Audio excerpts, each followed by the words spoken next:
Hey guys, back again. So let's talk about Raya and the Last Dragon, which is the newest Disney film that is released to Disney Plus for $30, or you can see it in the theater for, I saw it for $5. So I genuinely thought that was a great way to watch it, especially because this is a movie that I don't want to see at home.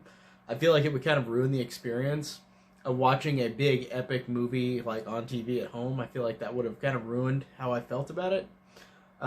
So I went and saw it in the theater, which, like I said, great experience, great theater experience. Really, really loved starting out the visuals. Like, this movie is really incredible in just how it looks. I love the fact that you've got, Disney has just, every single Disney movie has always gone farther into the animation department, and with this one, it's so weird watching the fact that these characters are so realistic looking. Like, the facial features and how these characters are animated look almost real.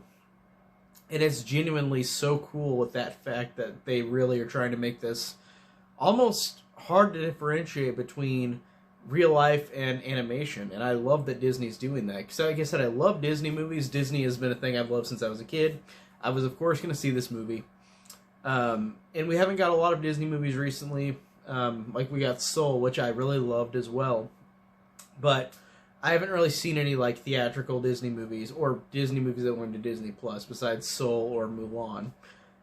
So I love seeing this in the theater. I really loved that theater experience because I've only been to the theater a couple times in the past year. I saw Promising Young Woman as well, Unhinged, Freaky. But I haven't really seen that many others besides that because, again, not that many movies are out in the theaters because of obvious reasons. But this movie itself, looking at this compared to all the other Disney movies, I really genuinely love this one. This is actually really good. The fact, and it's so weird to say, oh, it's good, it's a Disney movie, but, like, I genuinely was surprised at how great of a movie this is, especially to the fact that this movie was almost purely made at people's homes. Like, they did it on remote chat, like on Zoom calls. All the people involved with the animation, the acting, directing, all of them were on Zoom calls with each other, doing this from home. And the fact that this movie was made from home is just such a cool feat on its own merit. Like, looking at that, because it doesn't feel like it was made from home. It feels exactly like if we were in a normal year and this movie was made in a studio, which is genuinely so cool, the fact that they could do that at home. I really love that. That's such a great idea, or not great idea, that's such a great use of resources. That's really, really awesome that you can make a fantastic movie with small resources like that. Now, like I said, the animation's great. The movie is very well made. The acting, the voice actors, I really am so glad for this fact alone that Kelly Marie Tran is the main actor in this movie. Raya. This, I feel so terrible for Kelly Marie Tran because the fact that I love Star Wars, and I love Star Wars The Last Jedi, and it's a movie that people were just, every Star Wars movie has its haters. That one, for some reason, got more haters, and the matter of the fact is that people are just whiny-ass kids. Like, they're not really, it's just a movie. And I think that they, of course, went too far, like usual, and bullied Kelly Marie Tran to the point where she got rid of social media. And I really loved her in that movie, and for the 30 seconds she was in Rise of Skywalker, but Kelly Marie Tran is great.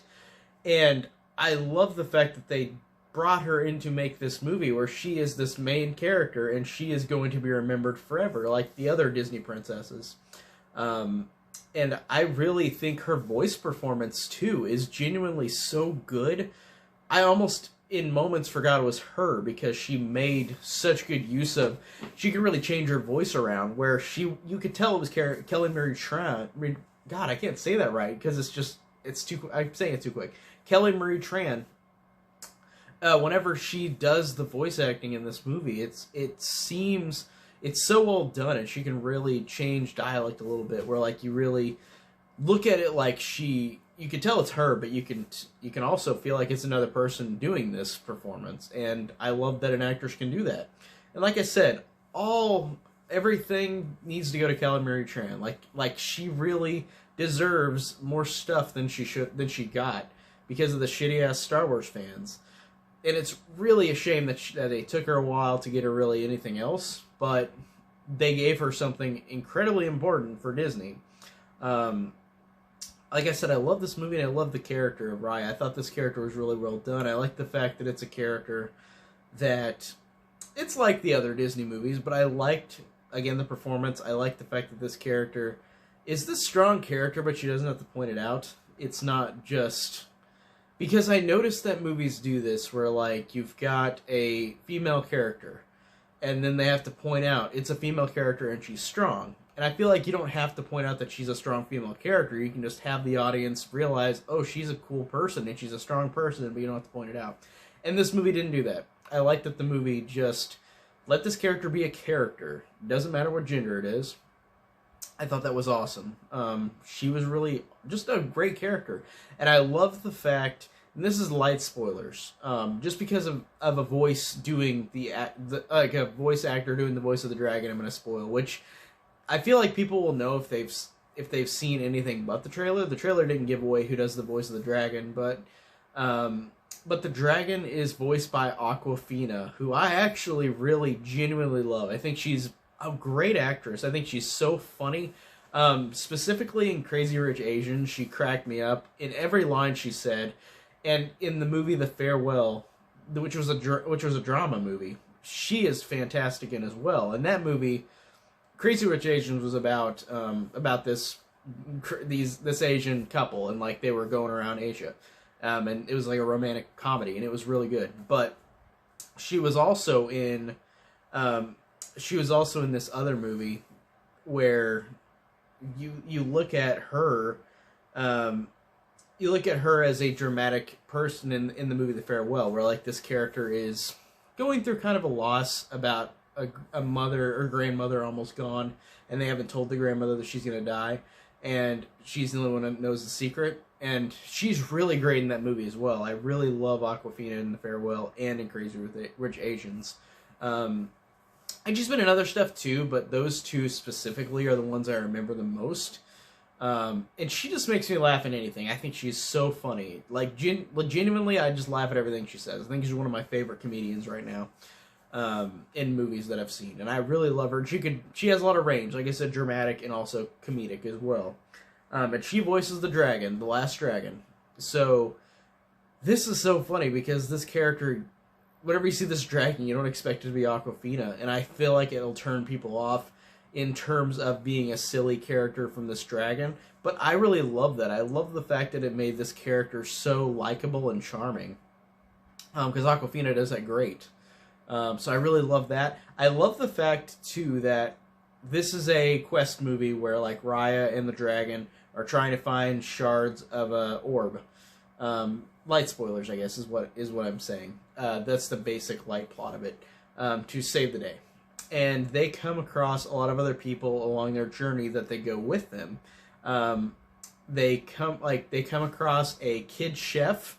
They come across a leader of one of the tribes, and they also come up and meet a con baby. So there's literally a baby that cons people, and it's got, I guess they're monkeys kind of things that run around with her. But literally this baby is a con man, or con woman. But it's so funny that they have a con baby, and they have a little kid that's a cook, and they have a leader of a tribe. And I thought that all those characters really, really make this so well-rounded with how fun the characters are and so enjoyable they are. They all work off of each other very, very well, and I liked this teamwork that they all did, and they're just so charming and likable. The voice acting is fantastic, like I said, but they just really all work together very, very well. Really loved the group that went along with her and just going on this journey. It was very cool, and I love the fact that this movie feels like a Disney version of Hayao Miyazaki, Studio Ghibli kind of movie, like Nausicaa in the Valley of the Wind or Princess Mononoke kind of thing, which I love those movies, but this one, I think I'd love those more than this, but I think this is still a great movie regardless. But this kind of feels like if Disney did a Studio Ghibli Hayao Miyazaki epic movie. And it succeeds very, very well. The whole movie does, but I had to point out that it's like that kind of thing. If you like that kind of movie, I think you will like this one. I really loved it. I thought that it just was great. It was charming. It was fun. I also like the fact that it's such a cool, unique quest movie where, like, I don't know if this has been done before, but, like, there's a cool thing where their world is shaped like a dragon, and then whenever it's just the last dragon that Raya goes with, all the other dragons are gone. The whole world is shaped like a dragon, and then it's broken into pieces because the other dragons are gone. And I thought that was such a cool visual way, and I liked the fact when the movie opened, it had 2D animation, which you don't really see much anymore in Disney. I like when Disney goes back to their roots, because Disney started with hand-drawn animation. Or maybe this wasn't hand-drawn, but it was 2D animation. Which I would love to see another 2D Disney movie. Like, I know we get all this CG stuff, and it's all great, but I would love to see, or not CG, 3D animation. Like, I would love to see 2D hand-drawn animation again from Disney, like a film, but I don't think they're going to do that because that's not where they're going with, and I think The Princess and the Frog was, since that was the last one and it didn't do as well as they expected, they went to full 3D with Tangled, which I love Tangled, and Princess and the Frog is pretty good too, but, like, it sucks that that one just didn't do well enough to where Disney is not going to be open-minded about doing full just 2D again. Like, they're going to just be doing 3D, at least for now.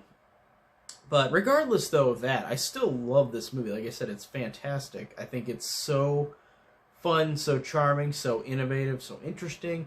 The idea that it was made all from home, that's such a cool idea, because it doesn't feel like it. And I loved everything about this one. Really, really recommend this one.